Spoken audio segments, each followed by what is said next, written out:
Hello there, Vanessa. Okay, so this looks a lot better. Much less spelling mistakes, so we're doing good. Alright, let's just check. Alright, just two small separate ones there. So, let's see, Control C. 323. Really? That's because there's both of them. That's better. Much better, much better. So let's go. The bar graph shows how many hours in a typical week was leisure time depending on the employment status and gender from 1998 to 1999. Good. Maximum number of leisure hours had unemployed and retired males, just over 80. So, sentence structure. So let's see. What's the subject here? Unemployed and retired males had just under 80 hours of leisure, comma, this was the highest amount on the chart. This was the maximum number on the chart, comma, while the full-time male employees had half as much free time, full stop. Okay, so just sentence organization here. But that's a very good sentence, and we've got the comparison in there, and we've got the superlatives in there as well, so good work. Similarly, as males, unemployed and retired females had the most leisure time. Okay. At slightly below 80 hours per week. Conversely, good. Full and part-time female workers had much less leisure time, approximately 40 hours weekly. Very good. Now this reads crystal clear. I don't have to go back and check. It's just straightforward. And I totally understand what's being said, so that's great. The separate group were housewives, or a separate group were housewives with a little bit more free time than employed workers, but still almost 30 hours less leisure time than unemployed and retired ones. Very good.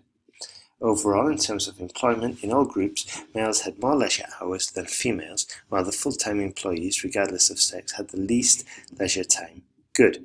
Housewives had considerably less free time than other unemployed groups. Very, very good. Excellent. Okay, the table shows data from a survey about the travel of the survey.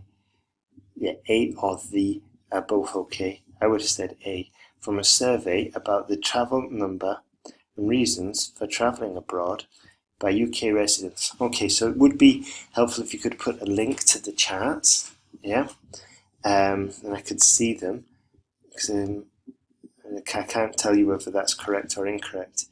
Doesn't sound, the travel number doesn't, I don't know what that means. Okay, so maybe the number of travellers and reasons for travelling abroad by UK residents between 1994 and 1998. Full stop. Or comma. The bar graph also illustrates destinations. Full stop. Okay. That is kind of redundant, because if it's a destination, and we've already said travel twice, we know they're going to be travelling there, and during this time is kind of self-explanatory as well, because you've already said there as well. So that's not necessary, just delete those last bits. The number of trips increased over the period due to all suggested reasons: holidays, business, visits, friends and relatives, and other, from 22,000 to 28,000. Good. Travelling on holidays was by far the main reason and accounted, with slight variations, for more than 2/3 of all made trips.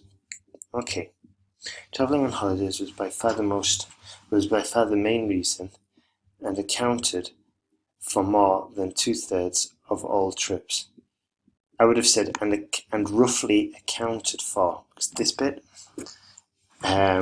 I don't think it's necessary, and we could just say the same thing, and it would have just flowed a lot more smoother if we'd have just said and roughly accounted for more than 2/3 of all made trips.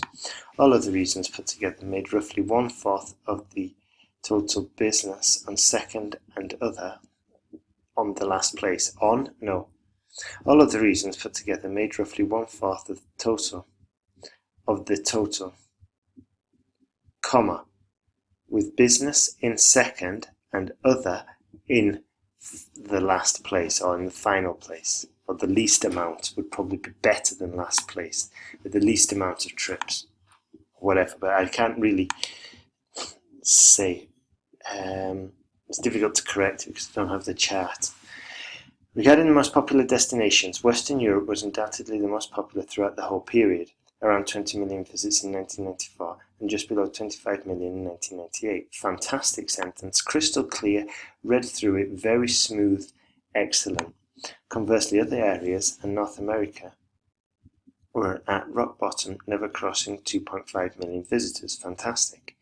Travelling abroad followed an upward trend in the UK, mainly because increased holidays overseas, while the Western Europe remained the most popular destination. Okay, so here we've got a comparison, but we don't really need to compare because these are kind of, I imagine, two different charts. So I would have said travelling abroad followed an upward trend in the UK, mainly because of the increased holidays overseas, full stop, or comma, furthermore, Western Europe remained the most popular destination, full stop.